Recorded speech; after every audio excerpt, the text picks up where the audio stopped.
All right, welcome back. We are Game 2007. That is social and multiplayer game design, although it should be called Multiplayer Game Design 1, in the winter 2026 semester at Georgian, and it's week 2, part 2 of our broadcast and recording. And the last recording we made was all around assignment 1, which is due in 2 short weeks on January 30th and Friday at midnight. Damien's got a question. I assume the class starter is just in-class stuff like the other class? Kind of, yes, but we'll do that today. I'll talk about the starter that we're going to start off with today. So, in fact, why don't we look at that first before we get into the networking basics? You can find the starter kind of like up on Blackboard. Like I said, if you go to week 2, here's your week 2, and then if you scroll down, you'll see there's a link to the starter right here. So there's this link here, and got to log in to see it. It's on OneDrive, and what I'm going to do is I'm going to just copy this whole link here and then put it up on our little chat here. So you should wow, it's massive. And so if you click that thing on the chat, you should be able to go and see this as well. Hopefully you can do that. So you're going to see this starter project that you can download, and when you do, you need to unzip it properly like we've done in the past. So again, hopefully you have 7-zip on your machine at home. And if you have, you're going to get a project that looks like this. I just renamed it to Game 2007 Winter 2026 Week 2. And I put it up on, did I put it up yet? On DevOps? Let's see. I may not have. I'll do that now. So that way you guys have access to what I'm going to be doing today, so that you know how this is going to work. Let's make sure. And if I haven't done it, I don't think I have. So no. So I'm going to make a new repository here after I've downloaded everything, and it's going to be the same thing, Game 2007 Winter 2026 Week 2. And then once I've got that going, I've got some steering instructions, and I'm going to go back to the project structure right here, and I'm going to make so a couple things that are missing from this thing that you need to add. Please don't put this up on DevOps like this. Notice that you're missing a .git ignore and a git attributes. Please get them from somewhere else. I've shared those things with you before. For example, yesterday's project that I gave you, which is 2004, does have those two things. Here they are. I want to see if I can actually drag and drop them in there for you. Maybe. There you go. I put them in the chat. So you can download the git ignore and the git attributes file from the chat on Zoom. But you need those, because if you don't have these two files, bad things happen. You won't be able to put things up properly. So I'm going to go back to 2007 here and just drop them inside of this. So this is the stuff that's missing, git ignore and git attributes file. And from here, what I can do is I can go to open in terminal, and we can start off a project like normal. I'll do a git init, git add dot, and git commit -m, and we'll say initial commit, and then git branch -m main, and then we'll grab this link, right click, and press enter. Oh, that's weird. You should be able to access it. Let's see, is this the one from here, or the one that I copy pasted?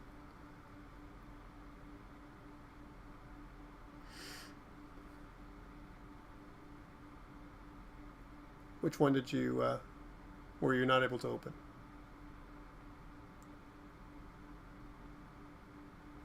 That's weird. The files posted after the link say this content can't be viewed here, but you can download them, can't you? If you go to download, you should be able to download those files.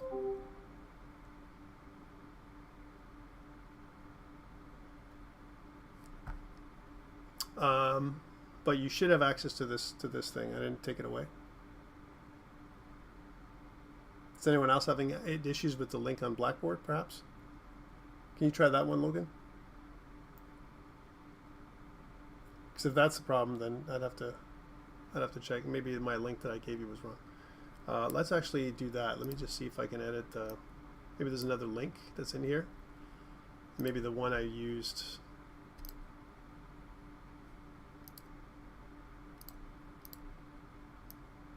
was too long. Okay, try this one instead, Logan, the one I'm pasting now. Here, that might be better. Sorry, I pasted it from my browser and not from there, and then that's what I did. There you go. Try that one, Logan, the one in the chat now. Okay, good. So now, once you've downloaded your files and you do the same process we always do, you can put it up on DevOps, which is what I've done. So I put it up on week 2, and this is a great place to start with what we're doing. So I want to talk about this project really briefly, and to show you that how simple it is. We'll get back to everything that we're doing, you know, with the PowerPoint. So here it is. Here's the project. So I'm going to double click it to see it. Again, I'm running this with 5.54, not 5.44, how it was built. When you double click on this, it will ask you to select a Unreal version. Hopefully you don't have multiple versions of Unreal installed, otherwise it'll go with 5.44. And if that's the case, you know how to change it, right? You can always right click here, and then if I go to show more options, you can switch Unreal Engine version, and you want to switch Unreal Engine version to 5.54. All right, so that's going to launch in a second. Here it is. Here's what it looks like. And what I'm going to do is, if I run it, all you're going to see is this little simple project here. And we're going to get to this 2-player thing in a second. I'm just going to undo that. I was playing around with it today. So we're going to do that in 1 second. But we're going to get to this. For now, let's leave it alone. So yeah, so what you're going to get is a very simple starter project. It looks like this. The assets are super simple. So that's what it looks like. The level is, again, fairly straightforward, and we'll talk about it, but more or less what it looks like is just an open level that looks like this. Very, very simple. And we're going to use this level as a demo, but there's some great assets that we're going to be talking about later on today from KKit. And the KKit assets are very simple. They have a bunch of characters that are built in, so you can use these assets, or you can download other ones from the same you know, kind of person that's created this, the same artist. So if I actually looked up KKit assets, if you actually look that up, so Kay Luberg, she's the person that's done this, right? So if you kind of look at their stuff there, you can see that they have all kinds of really cool little cute little assets. And the reason why I've chosen these ones is because they are very straightforward. They're not so here's like a skeletons pack, you know, as an example, for enemies, and they're stylized assets, but very kind of low poly, so they don't require a lot of overhead in terms of how crazy it is, and that's why we're going with this, as opposed to you know, using something much more complex like the third-person perspective project. I thought that was a little bit too much, and so from this perspective, I think it's a little easier for you to use this, and so again, you can download all this stuff right here if you want to, but I've already got a lot of it in here. So there's quite a bit of it. So there's different animations, so different characters here that I've included in this pack, like Barbarian and a Knight and so on. Again, going along with the fantasy theme that we had before, but very, very simple. And we're starting off with the Rogue. The Rogue, you know, kind of like character is the one that we've made, that we've used here. But as you can see in blueprints right now, all we have is the MP underscore the character blueprints. The multiplayer character is what this is, and the multiplayer character has very simple structure to it, which is very familiar in terms of the input, the ability for you to move around. There's even a sprint function that's built into it, so it gives you some functionality out of the box, as opposed to no functionality out of the box. Okay, that's the really great thing about that. You can see that this mesh, skeletal mesh, also supports multiple material instances. So you can see that there's multiple, you know, kind of things that are being used here. And you can always zoom into one of these things by double clicking it, seeing what the material instance is, and you can see that the material base is what it's using. So very simple, as you can see, just base color with the param. not even anything to do with metallic or roughness or anything else we talked about yesterday. So really super simple assets. And so what it does, it really reduces overhead, but it keeps everything flat. It's, again, stylized, flat kind of thing. And there's other ones that are a little bit more, kind of more than this, but that's really what it is.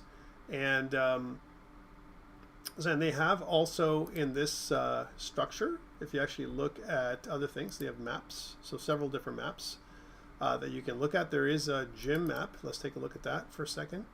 And if you look at the gym, one in a second when it finally loads, there it is. So with this one, what it's basically giving you is a couple of different maps with some assets, just like we have. It kind of shows off the asset pack. There's doors and gates and a bunch of other stuff where you can build out your own level. And so this will support things like your assignment 1. Okay, and again, you can download other assets that are compatible with this one from KKit, from Kate Luberg. Okay, the website that I showed you right now. And I'm just going to go there, and I'm just going to copy paste this one onto your chat. It's also inside of Blackboard. So if you actually look at the Blackboard link for this, and if you look down at your assets, there is a game assets link right here, which kind of shows you all the game assets you can download for platformers, for different packs that you can use. And some of these will give you enough resources to build a level that's fairly interesting without being too crazy in terms of complexity. And it's all free, so it's pretty good from a download perspective. If you want a supporter, I think Patreon, you can go to Patreon supporter. I think whenever we use free assets, it's always a good idea to mention the person who's created them. It was definitely not me. and not very large at all. Actually, if you actually look at if you actually look at some of the back end, so if I actually go to the content area, you can see that if I hover over, it's like 34 megabytes. All the content of this project is really small, right? So why is that good? Really quick in terms of performance. We want to keep it low, and we also want to make sure that it's easy for us to use, right? So yeah, absolutely.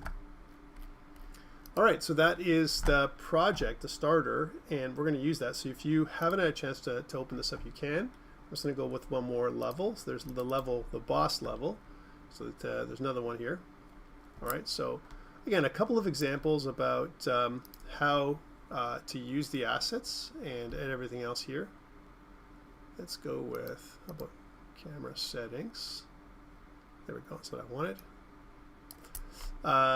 So here's some more, a much more complex level, and you can see that there is a really cool thing that she does is she does one of these where she says, like, here's the armory, and almost like a very high level dungeon that you would make for a game of D&D or something like that, where there's a crypt and all that kind of stuff. Really cool, and it's great from starting off, right? So this is kind of what we start off with. We start off with this part, and I think this is the stuff that's been added, so it's kind of the boss level if you want to try that out as well.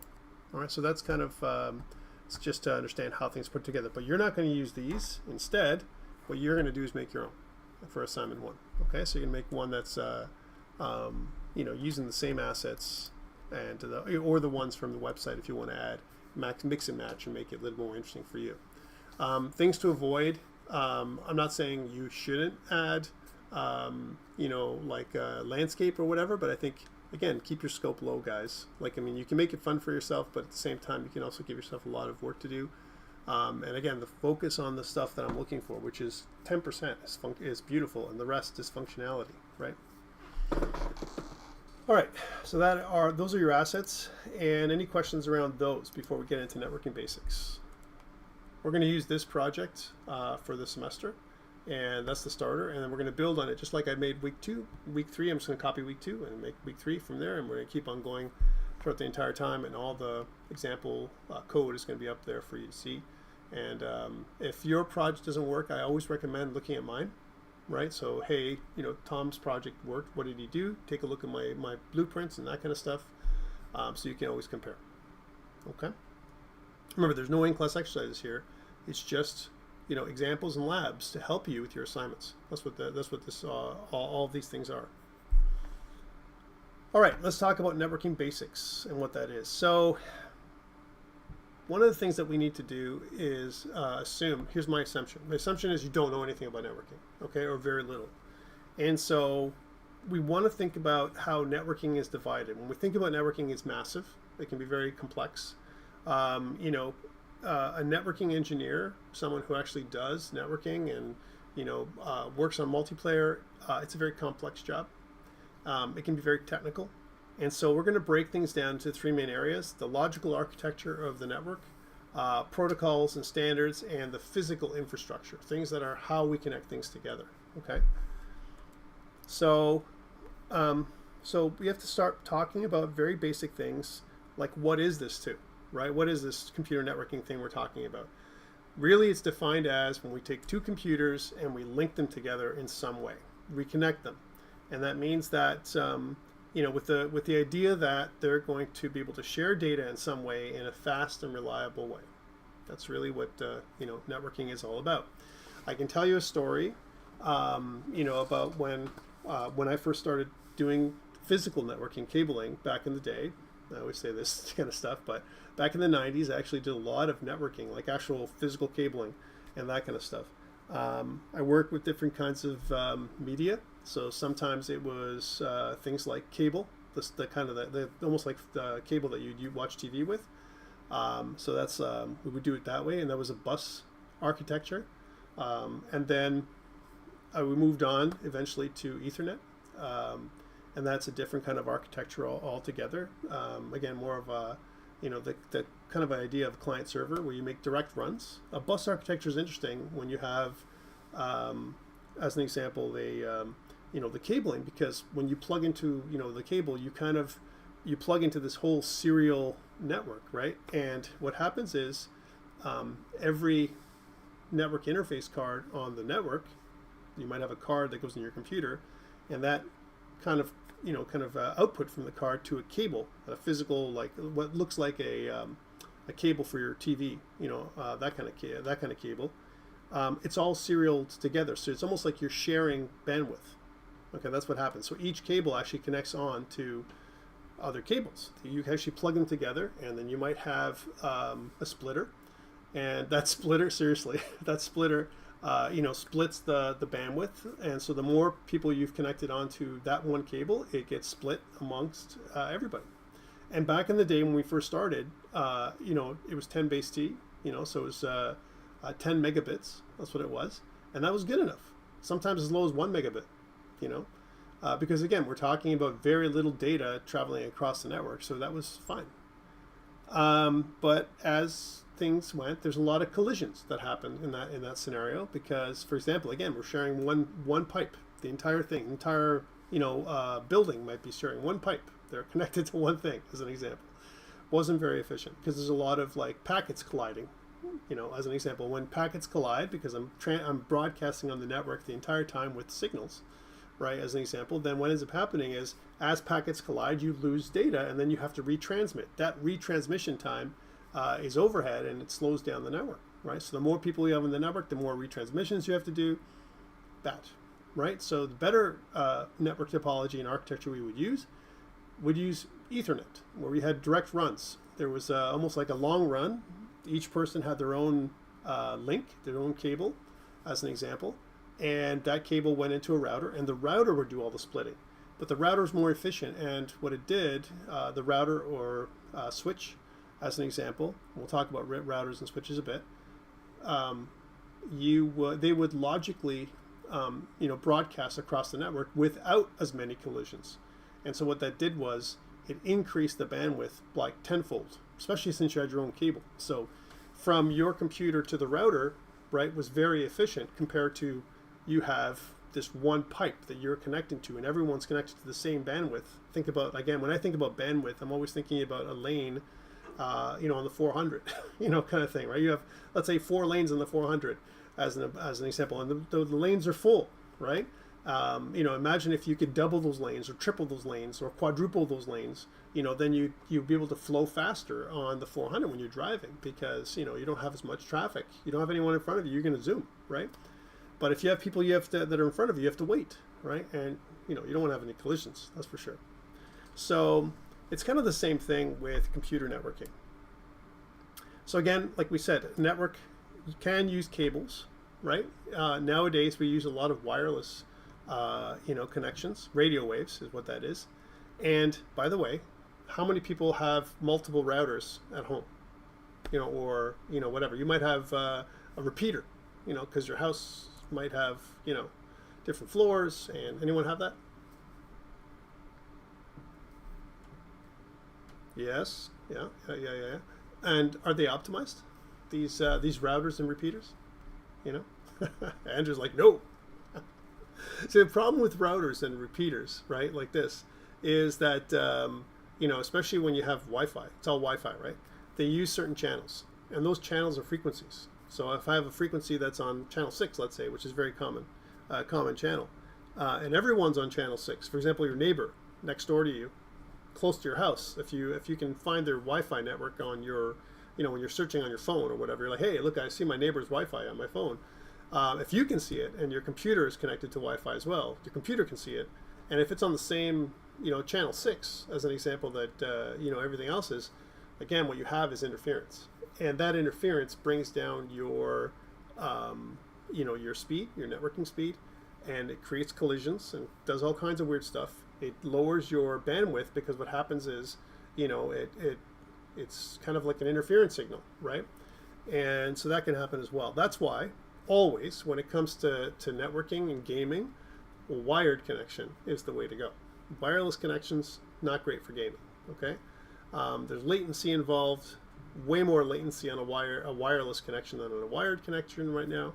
Even if it's an amazing, like Wi-Fi 7 or something like that, it doesn't matter, right? You're not going to get as much speed over the air typically as you would on the cable if you have a decent cable. Okay, so that's the way it is, and I'm sure if you guys or any one of you is competitive or anything like that, you'll know that is true. Okay, so once the devices are connected somehow, whether they're connected through a physical cable or Wi-Fi, they have to shake hands. Okay, that's what it is. This handshaking idea, and I'm saying shake hands as in like you have to kind of come up with a way of communication, and that contract is basically what happens is they say, hey, like I'm sending a signal, and the other person's like, I'm receiving that signal, and by the way, I'm also sending the signal. Yeah, so yeah, I'll also receive your signals too. They kind of shake hands, and then once that handshaking is done, then we can communicate across that particular medium, whether it's over the air or on a wire.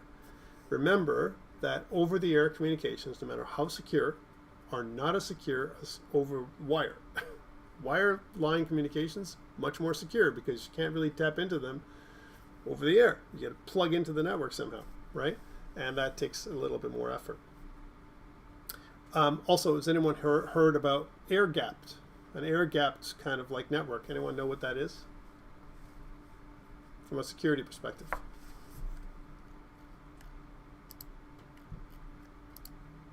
No wired connection? No, it's a wired connection, right? But what that is there's no communication to the outside world, and there's no, it's not connected to the internet at all in any way, right? So a good example of that is like missile silos. You don't want them connected to the internet, right? Otherwise, bad things can happen, right? So you kind of like, air gap those things and make sure that they're not connected. They might have an internal network. They might not have no network at all. It might just literally be just, you're not connected to the network. And the reason for that is because, hey man, like people do weird stuff all the time. Let's just blow up Russia, press a button remotely somehow. There's a hacker, and especially those old systems for the 1970s and 1960s and 1950s when these things were made. Imagine if they had some kind of networking code in there and security. It's nowadays we have so many things that can defeat that kind of security in seconds, right? So, like I said, that's why they put them off the wire And they don't, anything on the wire, effectively is something that you can hack on the wire or over the air, right? It's hackable. You might have encryption that can make it more difficult. Maybe it'll take a lot longer to do, but eventually, a person that's skilled can probably, get in there and do what they have to do. A good example of that is if you go to a company or a hotel, as an example, and there's an Ethernet port on the wall, right? You're like, I got an Ethernet cable. I'll plug into that Ethernet port and plug that Ethernet port into my computer. Back in the day, you could do that, and you had access to like the entire network because, people didn't know that there were other smart people out there that could do that kind of thing. Nowadays, there's intrusion detection systems that'll say, hey, wait, there's an intruder on the network. We don't know that IP address or that MAC address, and then they'll shut you down. A good example of that is at school, all right? So if you try and put in a rogue router, at school, like plug in like your own router at school, for the first moment, you might have some kind of weird connection, but eventually it'll be shut down. Like network security will see that, intrusion detection systems will see that thing and go, yeah, there's a rogue router on the network, boop, and they'll shut you down. They might even send someone to that location, the lab, if you plugged it in there, or that particular port. Every port, as an example, every drop, that's what we're calling them, every network drop, physical drop on the network, right? It has an ID, right? There's two parts to it. It's the MAC address of each of those ports, as an example, and we'll talk about MAC addresses but more or less it's think about it as an ID coming from the card that's inside your computer or on the router. So both sides have those things. There's a MAC address on the router and there's a MAC address on the computer, right? And you can really dial down to like the specific machine itself. You can do a lot of polling right from the network. And if you're not protected, if you don't have like, your antivirus on and your Microsoft Defender is not on, those kind of things, even if you do, there's a lot of information that people can glean when you plug into their network. Like you're actually literally like, I'm sorry to say this, like pulling your pants down. Well, as soon as you plug in, you're exposing yourself. I don't know if there's a better way of saying that to the network, right? Unless you've got protocols in place, to defend yourself. And most Windows machines do. That's the way it is. So Windows 11, as an example, same thing with Linux. But back in the day, it was the Wild West. So that's what it came down to. Cables and radio waves and hardware devices. So really what it is when we dispatch data over the network, that's something we can think about doing. It can be very complex, especially when dealing with large files. A good example of that is downloading Unreal Engine.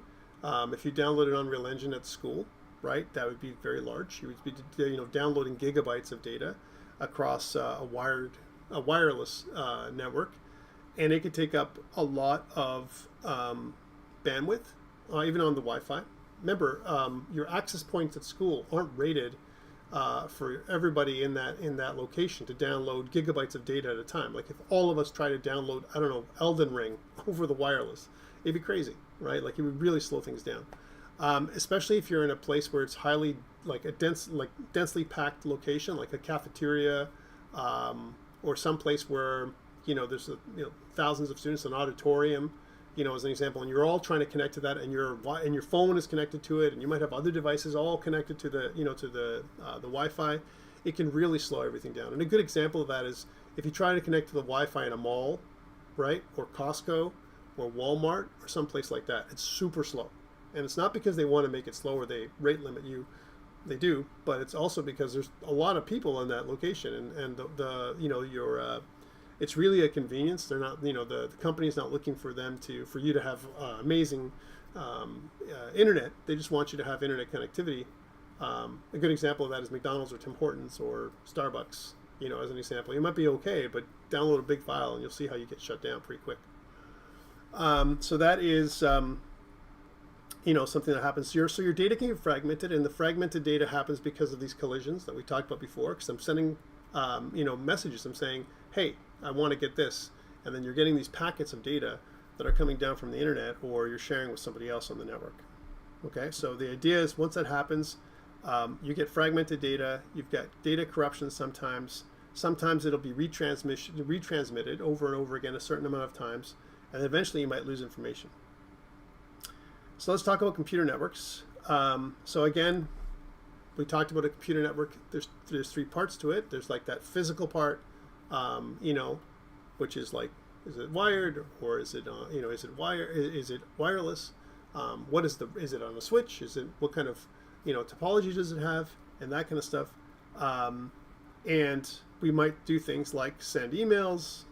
That's pretty small. Watch videos. That's a lot bigger. Listen to music. Online games, do all kinds of stuff on the wire, on the network itself, right? So really what it comes down to is we want reliability and we want to be able to trust the network. Okay, so for the most part, a lot of you trust the network at home. When you plug into your service provider's network, which is basically a wide area network, you create inside of your house a local area network. The local area network has local addresses that we're going to be talking about. The wide area network has an address that belongs to your provider. And so, again, if there's an insidious, malicious, actor, let's say a bad actor, we'll call them that, and if you're not protected, they can get right into your machine, because really what they're doing is they're tunneling through all the hops, going from one, central office inside of your, where your provider is hosting. So again, depending on the provider you're using, whether you're using Bell or Rogers, or if you're using someone else. If you're using someone else other than Bell and Rogers, guys, they're using Bell or Rogers, most likely, 99% of the time, right? So they're, they might have co-location, they might have their own equipment inside of the Bell central office, as an example, or inside the Rogers data center. But wherever they have their stuff, they're still using the infrastructure that Rogers or Bell provides. And if you think about that, then, they're using the same structure, because what happens is in Canada, I just want to say this, I know it's a bit of an aside, but the CRTC, which is our governing body when it comes to, telecommunications, what they do is they force Bell and Rogers and other people who have monopolies to share their infrastructure, their central offices, with other people, other companies that want to get into the industry. Because otherwise they've got monopolies. How are you going to build your own network? Are you going to actually drop cables? It's really hard. So they force people. There's a percentage that Bell has to share if there's a reasonable company that pops up. And think about companies like TechSavvy. What TechSavvy does is they have co-locations in both the Bell central offices as well as Rogers. And what they do is they use the Bell network or the Rogers network, and you can buy either one, and they'll offer very similar services and resell the services back to you, maybe cheaper than what Bell provides or Rogers provides, but they're still using the same network. So if you have a malicious actor, a bad actor, and if those companies, as an example, don't really protect you, right, then they can get right into your machine at home if they really need to. And they can do that because as soon as you plug into your provider's network, again, even if you give yourself a antivirus and all that kind of stuff, your router gives you some level of protection as well. But they can identify you, and they can track what you do, who you send information to, what kind of game you're playing, video you're watching, site you're on, all that kind of stuff. And it's not that difficult for them to do that. So why am I telling you this? Because this is why it's sometimes a good idea to get a VPN, right? And a VPN will help you obfuscate or hide who you are. And because when you connect to a network or whatever, you go through another provider, and it's a third party, and it makes it more difficult, not impossible, but more difficult for you to be tracked, and also bad things happening to you. Okay, let's move on from that. We had that conversation. So let's talk about now local area networks. This is a type of technology, or topology, if you will, and it's the most common type of computer network now. Back in the day, this is not the only type of computer network. There's many other types, and usually consists of some kind of telecommunications network that connects devices that are situated at close proximity, usually no more than 1 kilometer. And this type of network takes advantage of this fast connection over short distances. So what you might have is things like a telecommunications provider like Bell Canada or Rogers. They have a central office, as an example, and that central office, what they do is that's part of a wide area network. And that wide area network has a cable, usually that goes right to your house, the demarcation point, which is usually your house, on the end of your house or your apartment, depending on where you live. And that demarcation point is the place that you connect to with your router. And then from that router, you connect to that router with your cabling or whatever, or through Wi-Fi. And that's how you connect. Local area networks usually have there's two types, a client-server topology, where several devices, example things like the clients, are connected to a centralized computer, an example the server or a router. And then the other one is peer-to-peer LAN, where your computer doesn't go through a router or a switch. You just connect two computers together. A lot more rare these days and not great. We'll talk about that. Right, Alex? NordVPN. No, don't do it. Logan says, kind of cool that government forces Bell and Rogers to share. I think it's cool, but at the end of the day, because it becomes so difficult. Imagine if you and I, going back to that conversation, we wanted to make a telecommunications company of our own. We had an idea about how to sell things or whatever, and I want to sell products and services. I have my own phones that I want to share or whatever. How am I going to do that? Like it's billions of dollars of infrastructure that I would have to buy, drop in my own cables and all this kind of stuff. It's impossible. It would literally make it impossible for anyone to do that. So what they do is they piggyback on top of existing services, and then they resell it. They're called resellers. They resell the services from Bell and Rogers out to you. So you can, these ones like Fido is a good example. Kudu, all the smaller providers, they all go through Bell and Rogers, and TELUS in the West, right? Because in the west part of Canada, it's TELUS. We only have a few providers, really, the big ones. In the States, there's many more choices and a lot cheaper telecommunication services than here in Canada. That's for sure. Same thing with Europe. Europe is some of the cheapest telecommunication services you can possibly find. For $5, you can connect and do different things. A lot of pay-as-you-go options. Not as much here, right? But as a good example, we might, if I was going to get a service that has similar bandwidth to what we have now, as an example, depending on the location, you might pay half as much as what we do up here in Canada for bandwidth. Everything from your cell phone might be half the bill. Same thing with internet services at home and stuff like that, right? So, but anyways, let's continue. So that's one type of network. Local area networks is the one type. Again, you can see that there's cameras here. I mean, people have Ring cameras nowadays. They have all kinds of other stuff. Printers might be connected to this network. A very common way of connecting. So again, the advantage of LAN over WAN is lower level of maintenance and reduced implementation costs. One thing that we have to notice is that LAN is limited to a small distance. The farther the distance, if I have a huge cable that goes, let's say, 250 meters, the longer my cable is from my computer to the router, the more latency is involved, because I'm sending a signal, right? Electromagnetic signals that go over the cable. And so the shorter the cable I have, like if I'm right next to my router and I plug into it with my PS5 or something like that, or my PC, it's going to be much less latency than if I'm on a long drop, like through the house or something like that. And way less latency than Wi-Fi. Wi-Fi always provides more latency in orders of magnitude higher than being on the cable. For example, I might be able to get less than 5 milliseconds latency on a cable, where I might get 100 milliseconds latency on Wi-Fi, right? So you don't want that kind of latency when you're gaming, that's for sure. And I'm just ballparking it here. You can definitely optimize Wi-Fi to be very good, right? Close to what you would get on the wire, especially if you don't have a lot of interference. But for the most part, you will get latency that's higher. So wide area networks are similar to local area networks in that they have the same structure, this client-server idea. I mean, this is a picture that says internet, right? But really what this is this is very much more complex. If I was going to zoom in somehow on the internet, what it really looks like is a series of central offices. And I mean that in terms of there might be a data center or central office. So let's use some other shapes here to draw this out. Imagine if I have a central office here, and this is a Bell central office, and this central office is in Barrie, as an example. And I might have another central office, that's maybe in another community like Aurelia. Let's say Aurelia is up here, right? So here's Aurelia, there's Barrie, and then there's, Innisfil, let's say it's down here. These are all central offices. These are all central offices connected that are going to make the internet available to you.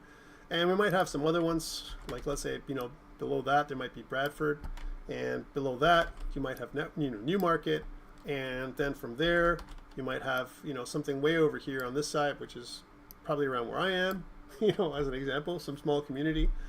And all these central offices are connected by some kind of cable, right? There is no Wi-Fi. Well, sometimes central offices like this, especially central offices in Muskoka and those kind of places, might be connected by microwaves.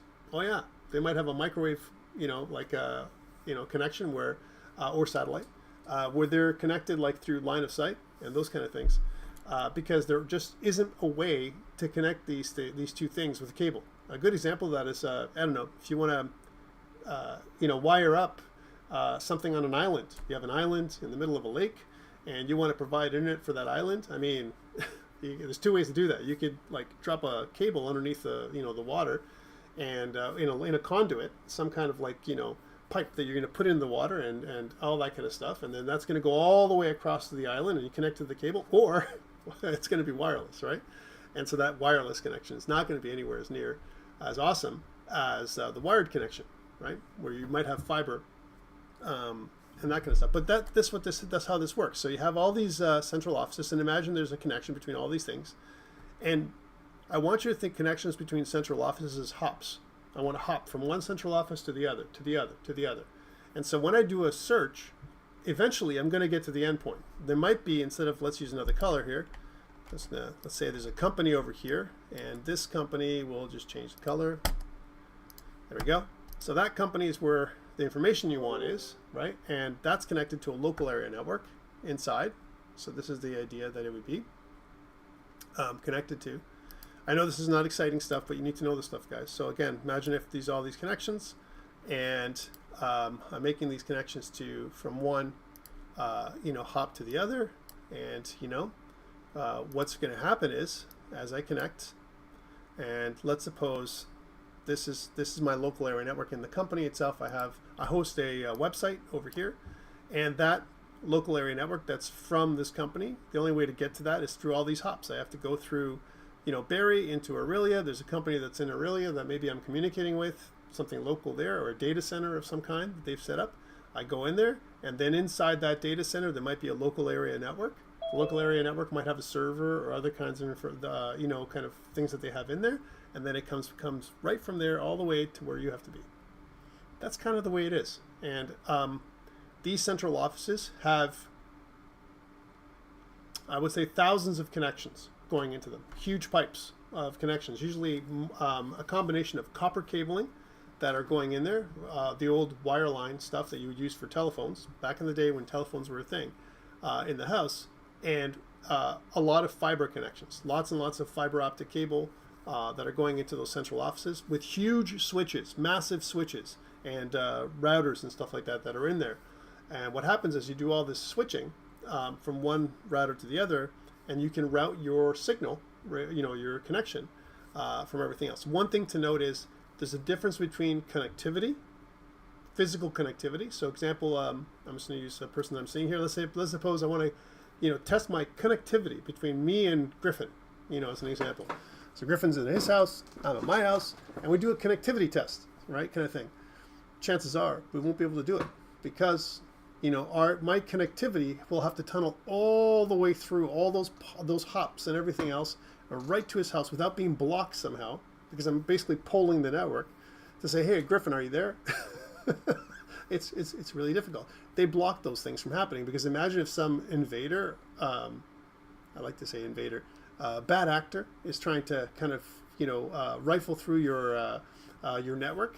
It's like reading your mind, telepathy, right? Or doing weird stuff through the network, trying to hack through, right? So they don't allow that. But in a local area network, as an example, I won't have to go through all these hops, and you can do, kind of like this connectivity test. A ping is what we're calling it, right?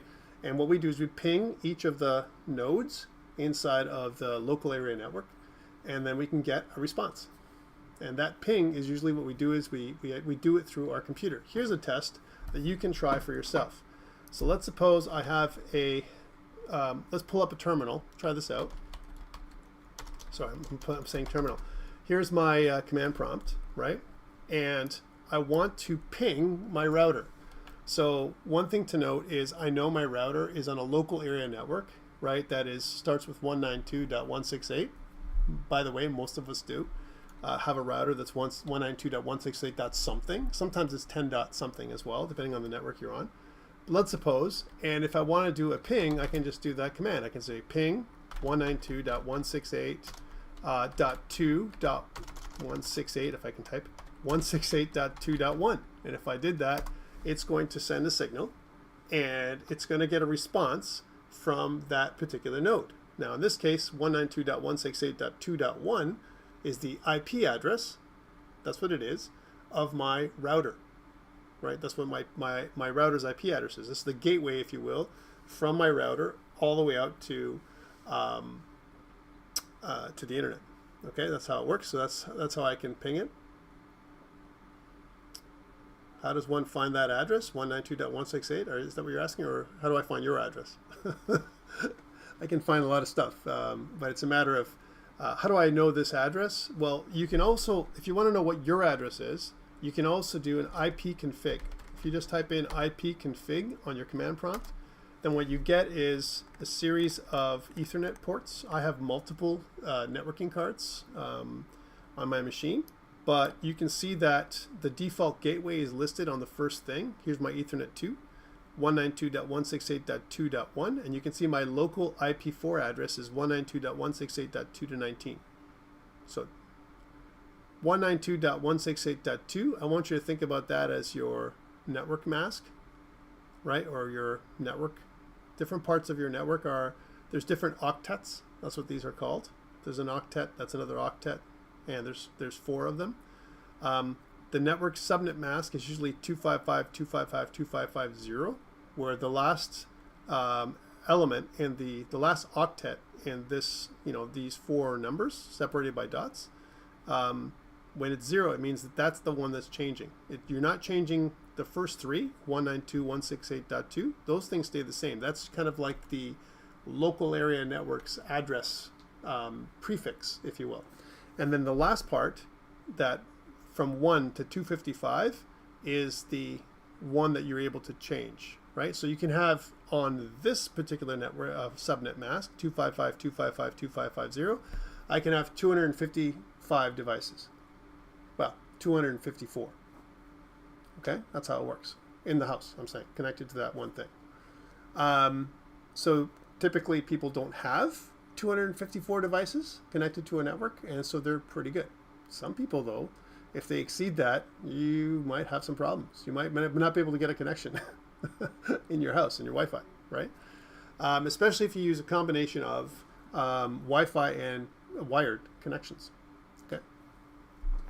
So that's how you get it. You get your default gateway where you can ping it. You can do connectivity tests. Do I have a response? So the first thing we do is a connectivity test. Am I able to connect? Yes. Passing data, that's a whole other thing, right? So first thing is, am I connected? When Bell Canada has a problem, for example, let's suppose a community like Aurelia is down. It could mean that this line from Barrie to Aurelia is down. It's like disconnected somehow. And what they do is they kind of do, trouble isolation. And it's kind of what we do with programming too, right? We're like, is it between here and here? Is it between here and here? Like, where's the break? Is all of Barrie and Aurelia down? Is it because the connection from, Innisfil that goes up to Barrie, let's say if it goes through that way, I'm not saying it does, but let's suppose if there was only one connection like that goes through there, is that down? Kind of thing. Are you able to find out how many people are on a connection? Are you talking about in a local area network, Chris? You can. There are tools that can help you with that. You know, for example, your router at home will tell you how many people are connected to your, to your home router. It does give you that information, especially when you have multiple devices. It'll even give you their IP addresses and MAC addresses. So I want you to think about there's two things that we're talking about. One thing is this idea of an IP address, an Internet Protocol address that belongs to you. Everyone has their own IP address when you're connecting up to the network, right? You've been given that. You've been served that IP address, right? So, and it's usually done by something called Dynamic Host Control Protocol, DHCP, right? So the Dynamic Host Control Protocol, right, that's built into your router, serves out internet addresses or IP addresses to every device that connects to the network. Okay, so example, if I have 20 devices, they all get their own address. Okay, that's the IP address. Then we also have the address, a different kind of address, an ID, think about it, that's connected to your physical card on your computer, right? And even our phones, as an example, have their own MAC address, right? So our MAC address is basically another way of, it's not the Mac like as an Apple Mac, it's a MAC address, totally different thing, right?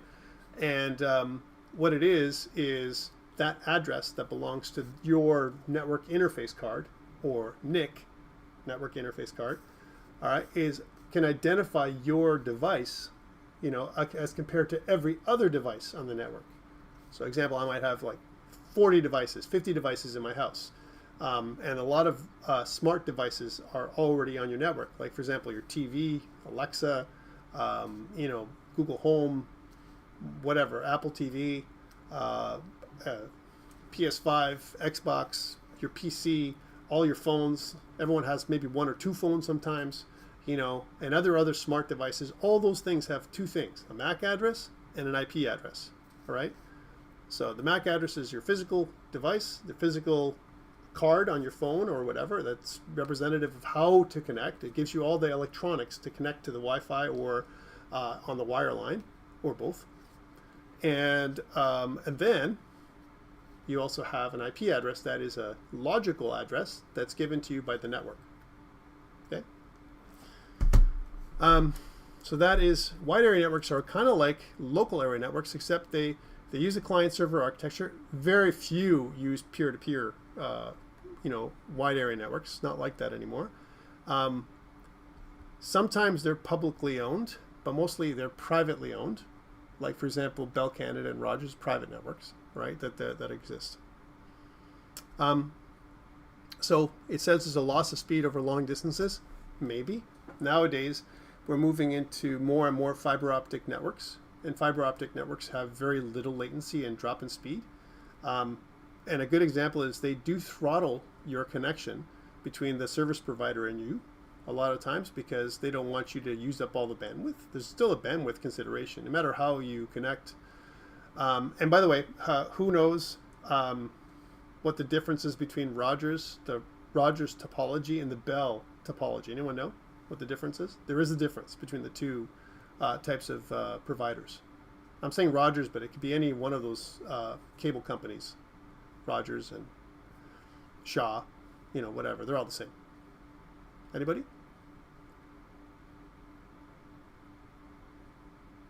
So, yeah, no idea, Griffin says. So I want you to think of it this way, right? Remember we talked about that old, way back in the day, I used like a cable that connects to your TV, and that was the bus network. That's Rogers. It's still like that today. It hasn't changed in 50 years, right? It's the same thing that they've had ever since the original, you know, cable that came out of Rogers.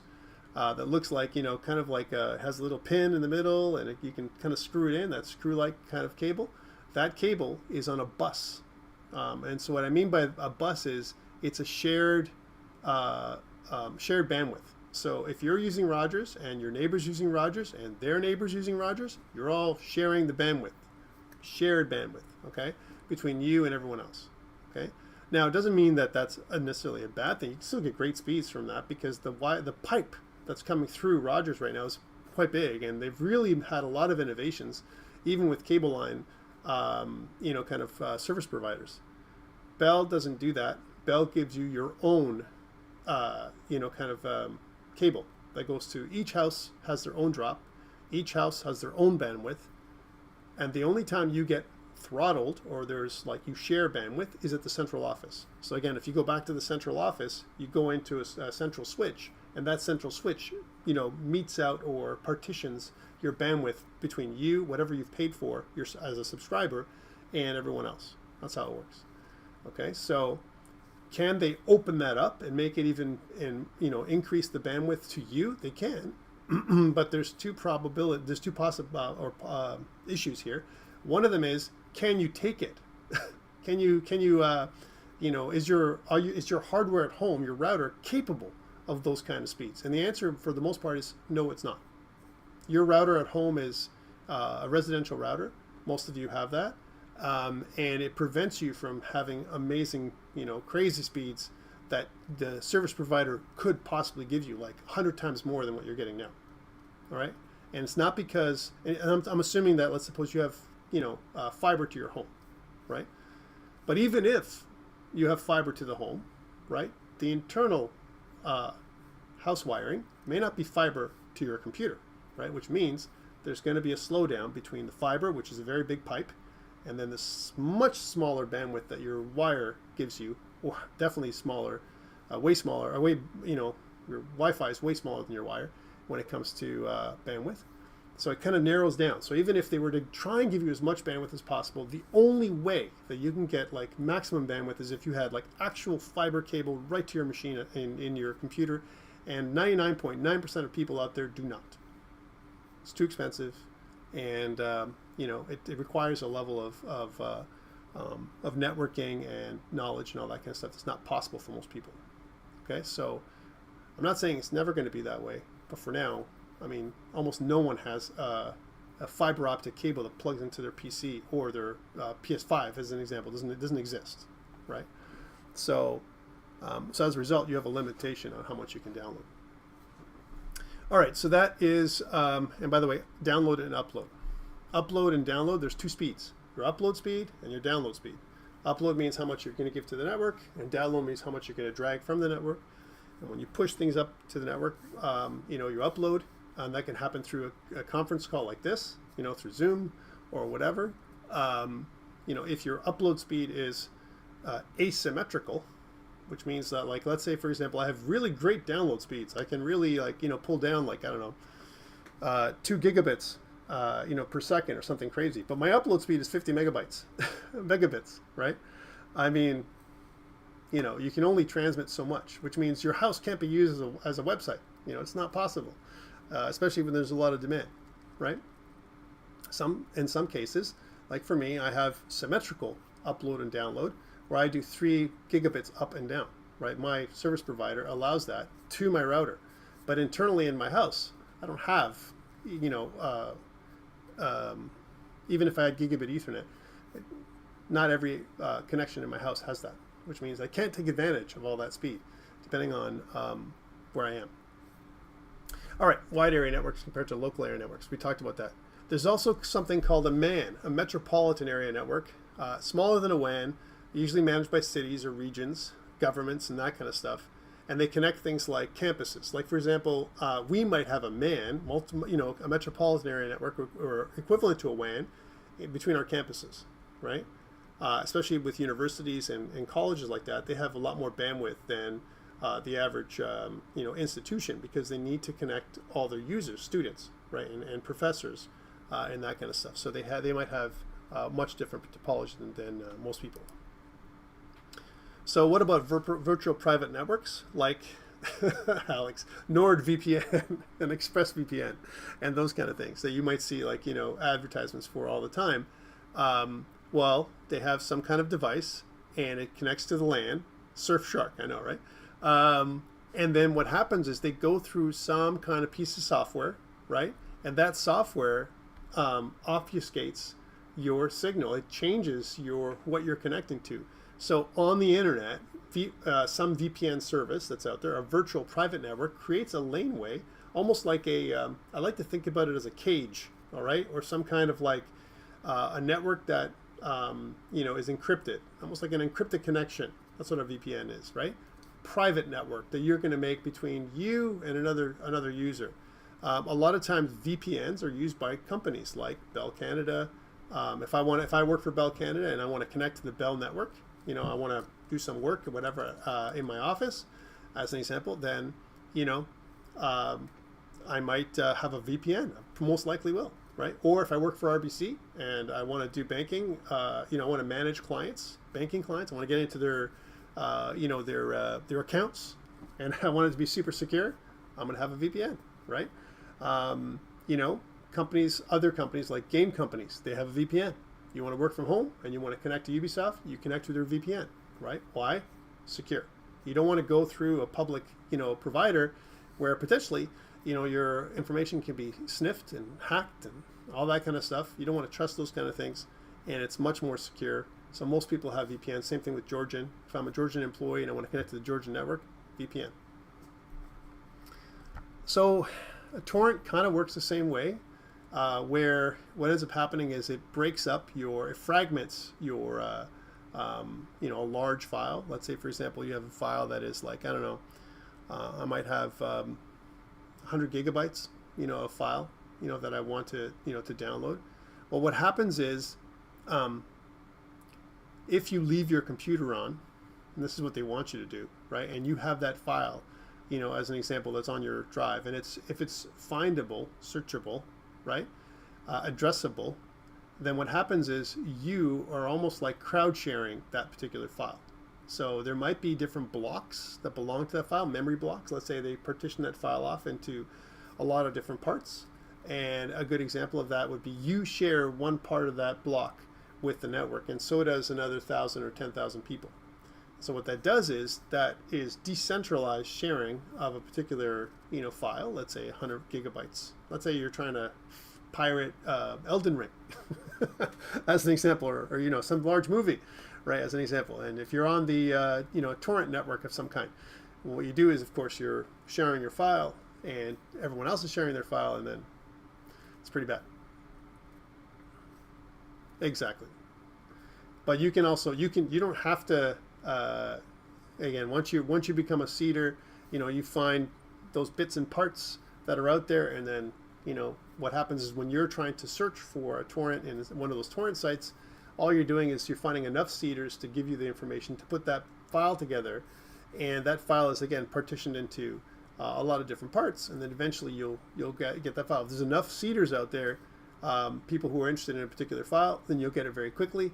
If there's very few seeders, it can take you a long time, right? So especially if they're all connected through a VPN. VPN, for the most part, is another layer, another bit of overhead, and it does make your connections a little slower. Even if you have a quote-unquote gaming VPN, ExpressVPN, you can use gaming, blah, blah, blah. There's still a bit of latency, no matter what, okay? Because you're adding another layer of logic around it, right?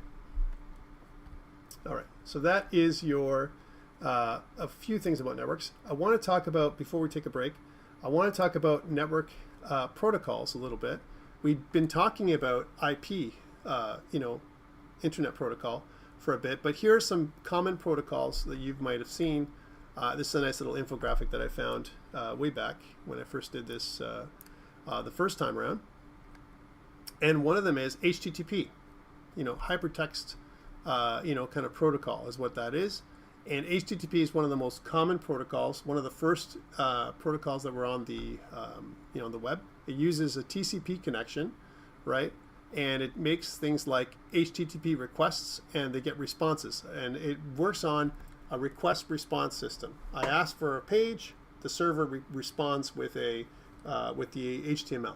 That's what it does, okay? And web browsing is the use case for that one. HTTP3, right? It uses a UDP connection, right? And it's usually used for things like IoT and VR. HTTPS, which is the most common way of connecting to the network these days. By the way, old HTTP protocol by itself, right? Most websites don't allow you just to use HTTP. If you were going to make a website today, and if you were connecting to an HTTP type website, you get a warning that says this website's not secure, right?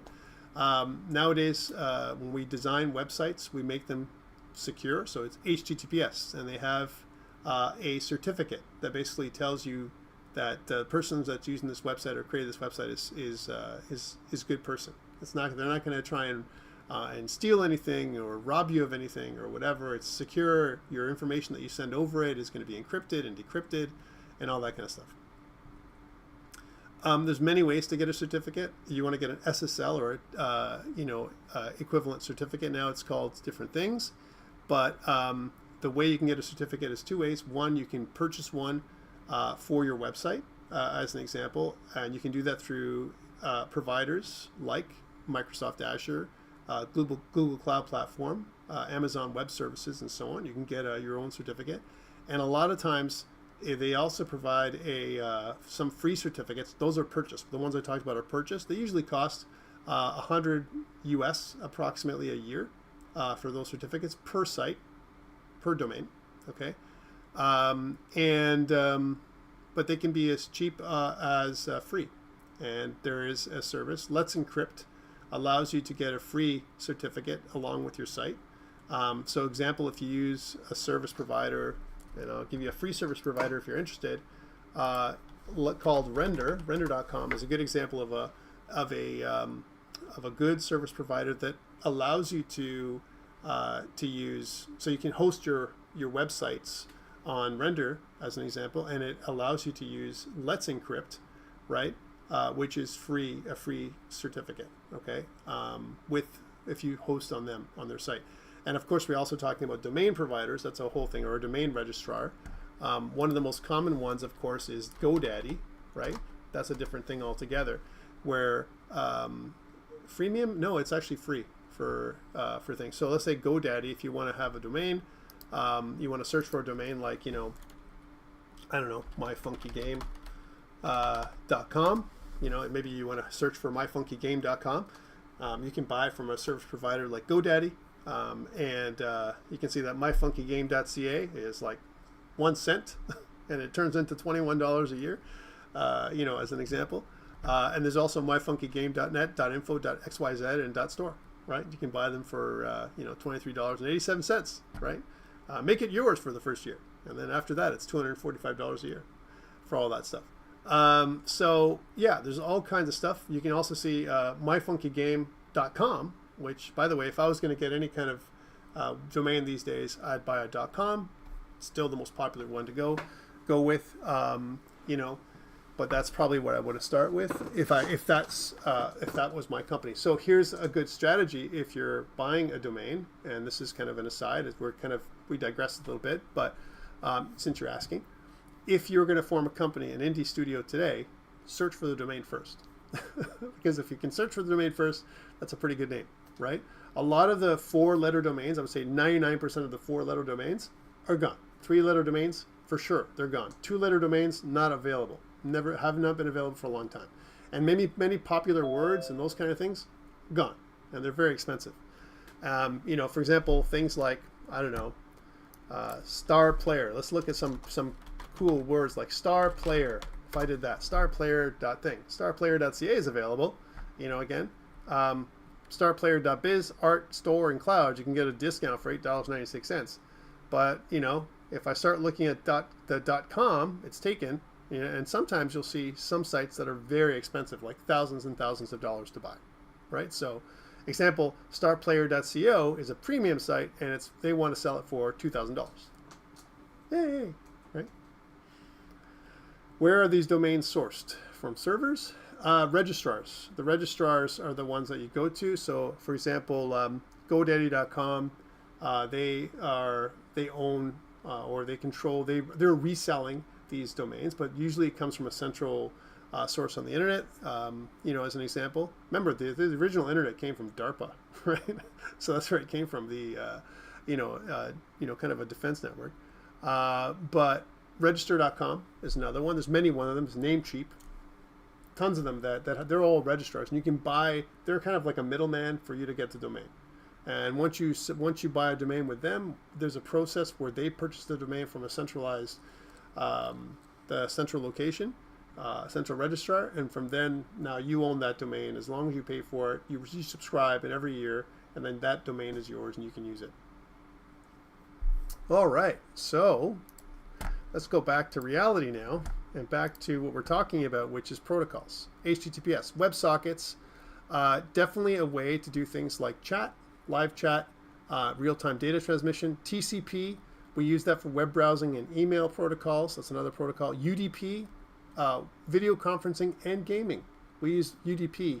If I was going to make my own, server, gaming server, like from scratch, it would be using UDP, right?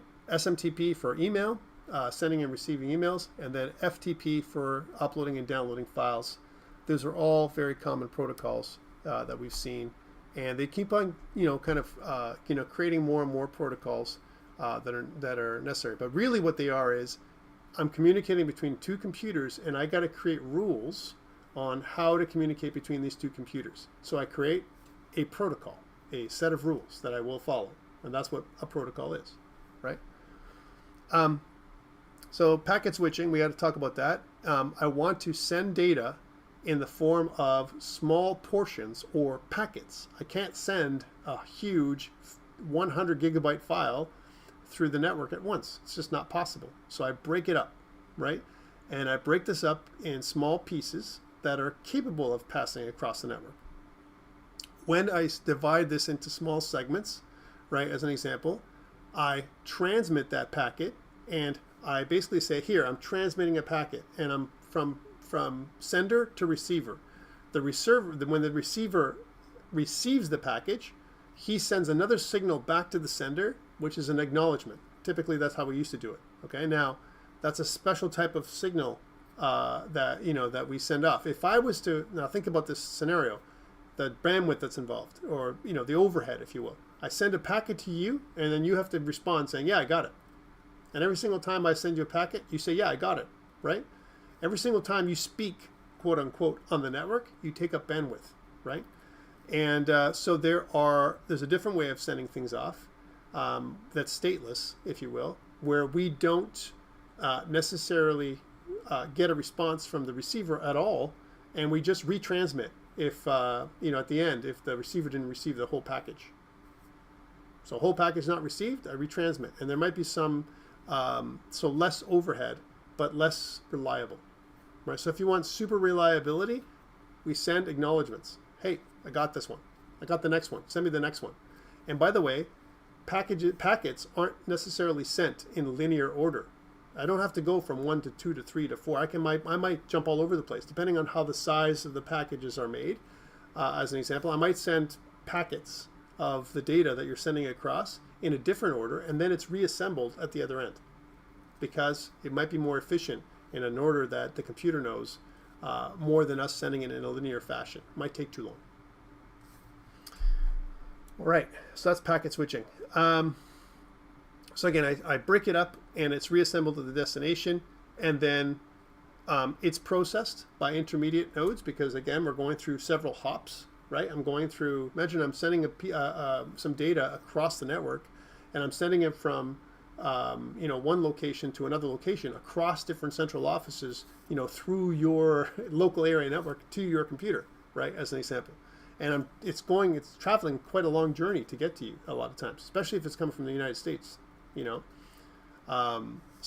someplace else, Europe, Asia, comes a long way, and that information is coming through all those communication lines into this data stream. That's what's happening. It's streaming all this data, and you're receiving it finally. And then when you receive it, what you're doing is you recombine the packet, all these packets together to form files or information that you can see. So again, so advantages of packet switching include efficiency in terms of bandwidth and reliability, that the receiver can detect missing packets, right, or missing packages. If I detect missing packages, sometimes what we do is we verify if the entire package is complete. We're not missing files, we're not missing stuff or whatever. Then we're good, and then it kind of creates your your zip archive or whatever you're going to get at the other end, an executable or just simply a file, right? That's how it works. Okay, so that is packet switching, and when we look at a protocol, we might have something called a header, right? So the header is made of blocks of bits, and each one with its own little meaning. For example, the header length tells the header data offset in order to specify where actual data will start in the sequence. I might have a sequence of packets. Where does the data start? This is my header. This is the first packet that I'm sending you. And it basically determines like how the entire data stream is going to look like, as an example. So here's an example of a transmission control protocol, or a TCP packet, right? That's what it is, right? You have the source port and you have the destination port. This is inside the header. You have a sequence number, usually generated by some kind of hash table, some kind of acknowledgement number. You might have other kinds of checksums and information, and then eventually the data. That's what a packet might look like. And the data might have a variable length depending on what they're sending you. And then this is an example of when you send this off, and then what happens is the receiver receives this packet and then goes, okay, here's my source port, here's the destination port, here's the sequence number, here's the acknowledgement number, and then this belongs to this package. This sequence of packets belongs to this file or this data, as an example, and it reassembles it at the other end. And it's happening, by the way, guys, right now, as we're talking online. You're seeing images, my face, and all that kind of stuff. It's packets being streamed to your computer, being reassembled, and that's how you're able to see video. All right. So TCP/IP suite, we got to talk about what that is. So the Transmission Control Protocol, Internet Protocol, that's what that stands for, is made up of a bunch of logical layers that you should know about. And so there's 7 layers to the to the TCP/IP stack, if you will, and it's usually called these layers are called the OSI model, or the Open Systems Interconnection model. It's an old model that's been around for many years. Okay, and what it starts off is at the very high level logical layer. It starts off as the application layer, that's the end user layer. So that might be something like Unreal Engine, as an example. That's your application. And then maybe Unreal Engine has some kind of way of connecting to the internet, or it could be a browser. That might be a more common way of thinking about this. It might use HTTP, FTP, something else, right? And then you have something called the presentation layer, where you might have certificates. You might have protocols to connect with, and so on.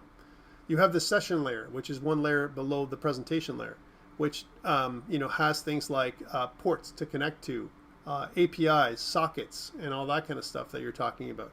And then you have your transport layer, which is basically your TCP, the type of protocol or communication protocol you're using, whether it's TCP or UDP, as a good example. And then you have your network layer. We're actually sending packets across. We're going lower and lower, as you can see, right?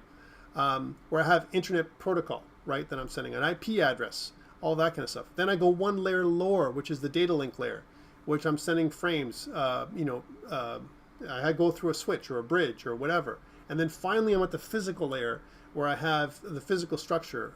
If I'm using coax cable, which is what's used by Rogers, or if I'm using fiber, or if I'm wireless, or whatever, the physical connection, your MAC address on your computer, your network interface card, and all that kind of stuff.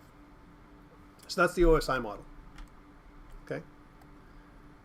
And I'm not going to read all this, but it's there for you if you're interested. It's in the PowerPoint. So why am I talking about all this stuff anyway? As an example, because this is a multiplayer, design, kind of class. I'm talking about it because, we use, the network all the time, and it's a black box. We have no idea how it's actually working. It's like driving a car. You know that if you get into a car, again, like we've used this scenario with this analogy before, you know how to steer. You can go right and left, right? You know how to accelerate and decelerate with the accelerator and the brake pedal, right? You know those things, but you don't know. Most people don't know the process that goes on inside the car, the engine that makes the car go forward and back, and the brakes and how they work and all that stuff. You just don't know any of those things, and we don't really care to know. That's a black box. It's the same thing with the network. We don't really care to know. We just trust that the network is secure. We are very trusting people. We trust about our privacy and security, and it goes through many hands when you're sending signals out to somebody. Even if you use things like incognito mode on your browser, by the way, is not secure, right? You give up a lot of information about the browser you're using, the hardware you're connecting with, who you are, where you are on the network. They can get down to right to your house if they really want to, when you're connecting to a website. Even with all the stuff that they try and sell you, McAfee, antivirus and all that stuff is all useless, right? If you think about it, for the most part, it's because as soon as you go onto a particular site that's a bad site, example, we talked about torrents and downloading things from those kinds of sites, or going through any kind of porn site. Sorry to say that. I'm just telling you that those are the sites that are really, really bad. You could get hacked. You could, all kinds of stuff you're clicking on stuff that you agree to that you don't even know what you're agreeing to, because the buttons aren't really buttons, and the X doesn't mean an X, it means yes, right? They can fool you, right? So the best way to avoid those kinds of things is don't go to those sites, and then you're okay, right? So that's the way it is, but they will know who you are. So if you go to shop somewhere, like for example, you're on Amazon, or if you're buying things from another place, let's say you like to buy, I don't know, fitness equipment from Bells of Steel, or whatever, they know who you are. As soon as you go to their website, most of these sites know where you've come from, what you're shopping, like where you're located. Even if you're shopping from your phone or somewhere else, they know exactly where you are. For the most part, they can pinpoint your location very, very, very, very quickly. Especially now with most phones having GPS. All right. I want to stop right now. We've gone for about an hour and a half. I've been talking about networking and network protocols and network architecture and all that kind of stuff. I think it's a good time to take a short break. And when we get back, we'll talk more about types of network issues and security and that kind of stuff. And eventually we'll get into the meat and bones of what we want to do today. We have to talk about this, guys, at least one time in the semester, because otherwise you don't know things.